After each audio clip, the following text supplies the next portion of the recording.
Bienvenidos amigos a esta serie en la que trataremos los temas del 68. El 68, una historia de todos. ¿Por qué es de todos esta historia? De aquellos que protagonizaron en 1968 las luchas por la libertad de expresión, por las libertades políticas, por las garantías de sociedades en todo el mundo, particularmente en sociedades occidentales como la nuestra. 1968 cumple ahora, en estos días, 50 años. 50 años que además no han sido solamente de rememorar y conmemorar, también han sido años de lucha. Hoy en día, en la Universidad Nacional Autónoma de México, vivimos días agitados y no es casual entonces la conmemoración, el recuerdo fundamental de lo que se vivió en 1968. Esta serie, El 68, una historia de todos, busca reivindicar esto. Estaremos hablando de 4 grandes capítulos de las luchas del 68. Estados Unidos, Alemania, Francia y México. Ciertamente en 1968 fue protagonizado por muchos más jóvenes de muchos más distintos países. Pero estos 4 los hemos escogido por ser mucho más emblemáticos que algunos otros. Así pues, en esta ocasión hablaremos de Estados Unidos. La década de los 60 en los Estados Unidos, en la Unión Americana, llegó con un gran impulso, pero también con muy serios retos. Los años 60 fueron para los Estados Unidos los años de la continuidad y la radicalización de la Guerra Fría. Son estos años que vieron el surgimiento del muro de Berlín, la crisis de los misiles. Y con ello también, junto con la Guerra Fría, se vivieron desde los Estados Unidos o se observaron desde los Estados Unidos los movimientos de liberación nacional. Para Estados Unidos, capítulos como Vietnam, como Cuba, fueron realmente significativos. Pero esta década también habla de grandes transformaciones culturales, como lo que fueron los avances tecnológicos aeroespaciales fundamentalmente, ya que los Estados Unidos, en tiempos de John F. Kennedy, logra llegar a la Luna. Un paso que va a marcar la mentalidad de la sociedad estadounidense y el lugar donde ellos se van a ubicar para sí mismos y para el resto del mundo. Pero junto con todos estos cambios está el cambio social. Los jóvenes de Estados Unidos, los que van a iniciar su proceso de maduración en esta década de los 60, son resultado del boom poblacional de posguerra. Se suponía que esta generación, la generación del boom precisamente, sería la receptora, la que pudiera recoger los frutos de los años de posguerra. Se había dicho que la Segunda Guerra Mundial sería la última de las guerras y que lo venidero sería el gozo del crecimiento, del desarrollo y de la paz. Eso se prometió a los hijos de los combatientes de la Segunda Guerra Mundial. Pues bien, esos hijos que ya entraban a su madurez, que ya entraban a su juventud en la década de los 60, pondrían en reto, pondrían en cuestión precisamente estos buenos augurios después de la Segunda Guerra Mundial. Los movimientos juveniles de los años 60 en Estados Unidos se incubaron con el inicio de la década. Estos jóvenes habían sido testigos a mediados de la década de los 50 del inicio del movimiento de los derechos civiles de la población afroamericana. Habían visto surgir liderazgos como Martin Luther King o Malcolm X. Ahora a ellos correspondía reflexionar y ubicarse en el tiempo y en el espacio que les correspondía, en el tiempo histórico. Estos jóvenes van a iniciar antes que nada una crítica fundamental y puntual frente a la sociedad de los Estados Unidos.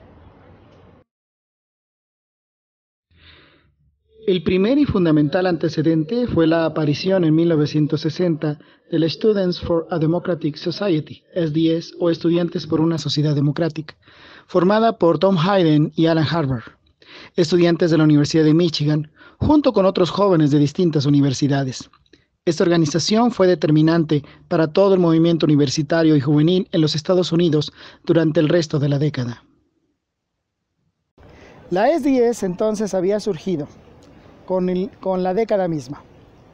Port Huron Statement fue su legado hacia la década, fue su posicionamiento fundamental hacia la década. Los jóvenes estaban haciendo una crítica fundamental al fenómeno corporativo, tanto del Estado como de las grandes empresas, a este conglomerado industrial y político, propagandístico, que en Estados Unidos sometía a la sociedad y particularmente a los jóvenes.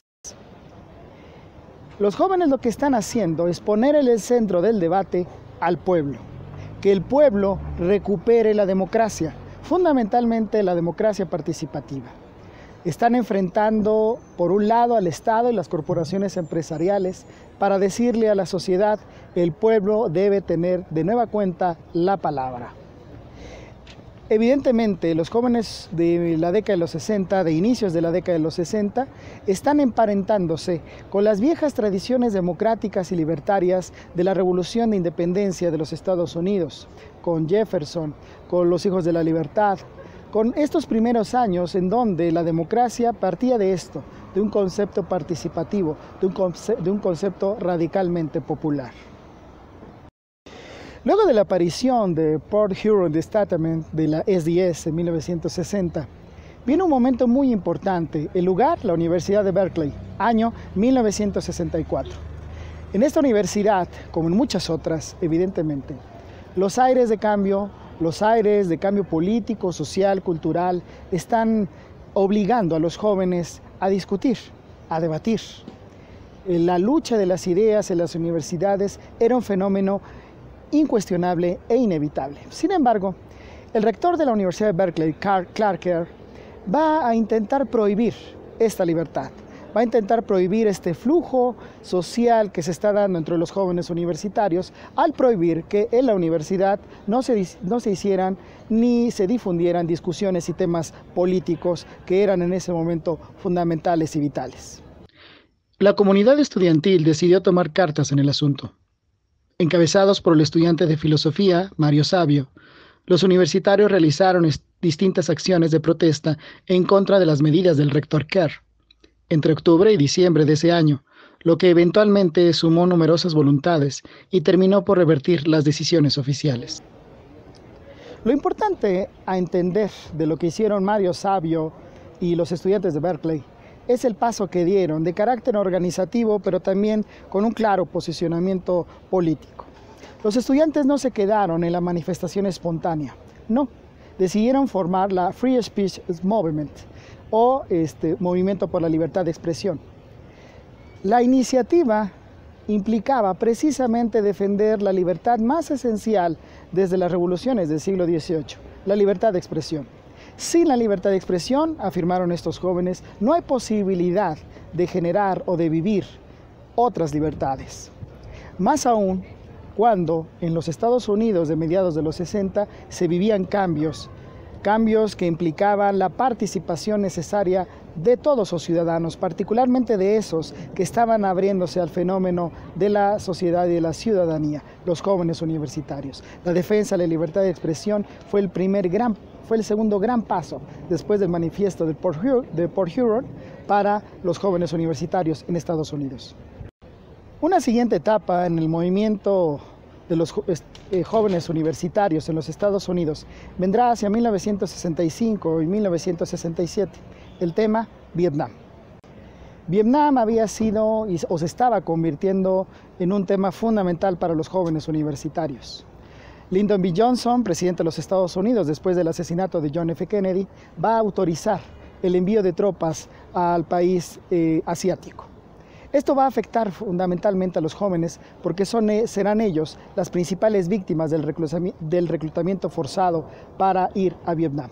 Los jóvenes entre 1965 y 1967 van a encabezar, van a protagonizar manifestaciones cada vez más amplias para oponerse al reclutamiento forzado. Precisamente era una forma de decirle al gobierno de los Estados Unidos, a las corporaciones militares e industrial que no estaban en su proyecto, que esto no estaba en función de lo que ellos aspiraban como una vida de paz y de libertad. En consecuencia, para la primavera de 1967, los jóvenes desarrollaron una medida de protesta pacífica, la quema de tarjetas de reclutamiento. en medio de manifestaciones que terminaban generalmente en numerosos arrestos por parte de la policía. El tema no era menor. La nueva generación no estaba dispuesta a someterse a los intereses de lo que consideraban eran poderes enemigos del pueblo estadounidense: el gobierno de Estados Unidos, el aparato militar y las corporaciones empresariales. Además, en la conciencia de estos jóvenes había una empatía con los pueblos de los países atrasados, del continente que fuera. Simpatizaban con sus luchas y reclamos, como era el caso de Vietnam, por lo que no se consideraban con el derecho de ir a esa guerra. Así entonces, para 1967, ya no hablamos de unos cuantos militantes universitarios redactando un manifiesto. Ya no hablamos de un movimiento en una universidad por la libertad de expresión. No, para 1967 hablamos de grandes masas estudiantiles protestando frente al status quo, frente al gobierno, frente a los intereses de las Fuerzas Armadas, frente a los intereses de las corporaciones empresariales. De eso estamos hablando. 1967 entonces es un punto fundamental previo a 1968 en los Estados Unidos. Así entonces, el 68 estadounidense no surgió de la nada, no fue un acto espontáneo, no, fue una gestación seria, portentosa, de un proceso que vino con los inicios de la década, de una crítica social y política, de una lucha social en las calles que poco a poco fue creciendo, de una oposición al status quo que en Estados Unidos los jóvenes consideraban los oprimía. El 68 en Estados Unidos inició propiamente en el mes de abril en la Universidad de Columbia, Nueva York, con la sección de la SDS en esa casa de estudios. Los estudiantes de dicha universidad y los integrantes de la SDS, encabezados por Mark Ruth, destacado líder de la agrupación, tomaron las instalaciones de su casa de estudios para impedir lo que consideraban un proyecto nefasto de las autoridades universitarias, quienes habían decidido iniciar la construcción de un nuevo gimnasio para la universidad. Para ello, tomarían un predio donde vivía una comunidad afroamericana pobre. La toma de la universidad, las protestas y en especial la crítica a la visión y ética social de las autoridades educativas fueron suficientes para echar atrás el proyecto. No obstante, las protestas en Colombia derivaron en la intervención de la policía, fuerte intervención policíaca para reprimir las protestas en la Universidad de Nueva York. Claro, la respuesta en otras universidades no se hizo esperar. Los jóvenes de Harvard, Cornell, San Francisco State, otras universidades se sumaron a la solidaridad en favor de Colombia y de ahí a abrazar las demandas, no solamente en lo que tocaba con la Universidad de Columbia, sino a las demandas que ya el propio movimiento estudiantil venía construyendo en lo que había sido la década de los 60. Así pues, empezaba el 68 estadounidense. El movimiento estudiantil avanzó, retomando todas las causas sumadas hasta ese momento: derechos civiles, Vietnam, la reforma universitaria, reivindicación de una democracia para el pueblo. Todo lo escrito, debatido y expresado de múltiples formas hizo eclosión en ese momento con masas en las calles. El movimiento tuvo su momento climático en las protestas ante la Convención Demócrata de agosto de 1968 en Chicago, en un claro reto al gobierno de Lyndon B. Johnson, a quien los jóvenes achacaban la guerra y la represión a las manifestaciones estudiantiles. Sin embargo, la manifestación fue bloqueada por la policía por órdenes expresas del alcalde de Chicago, Richard Daley. Posteriormente, un cuerpo de 12,000 policías arremetieron contra los jóvenes por las calles de Chicago. 3 días de represión en que los jóvenes tuvieron que luchar por su vida. Muchos arrestados, muchos heridos. Hasta donde sabemos, ningún muerto. Sin embargo, la represión fue contundente. En las calles de Chicago, entonces, se pudo dar énfasis a la protesta, pero también se vio el fin de las protestas estudiantiles y juveniles del 68 estadounidense. La represión en la ciudad de Chicago dio fin al movimiento del 68. A partir de esos días de represión, el movimiento empezó a diluirse. Los jóvenes estudiantes, los jóvenes universitarios, ya no representaron un gran peso significativo para la vida pública y política de los Estados Unidos. Cuando viene agosto de 1969 y el Festival Cultural de Woodstock en Estados Unidos, es claro que está privando entre los jóvenes la cultura hippie, una cultura o un fenómeno contracultural que va a tener otra denominación, otras observaciones de la vida, otra crítica hacia la sociedad. Ya no tiene una relación directa con el 68 estadounidense o con todo lo que se había dado en la década de los 60. Ya no está el verdadero posicionamiento político frente al orden vigente. Ya no está la crítica al Estado y su posición casi autoritaria frente al resto de la sociedad. Ya no está el posicionamiento frente al conglomerado empresarial y militar que somete en términos de violencia y de enajenación a la sociedad estadounidense. En el movimiento hippie y en toda la contracultura que viene posteriormente, ya no está presente la reivindicación de la democracia participativa, del verdadero papel que debe jugar el pueblo estadounidense. Sin embargo, aunque lo que sucede después, a partir de 1969 en adelante, ya no tiene de relación directa con el 68 estadounidense, lo que hicieron los jóvenes universitarios va a dejar una marca indeleble en la sociedad de Estados Unidos. Será uno de los grandes capítulos del 68 en todo el mundo. Así pues, amigos, dejamos este primer capítulo y seguimos con el 68, una historia de todos. Nos vemos.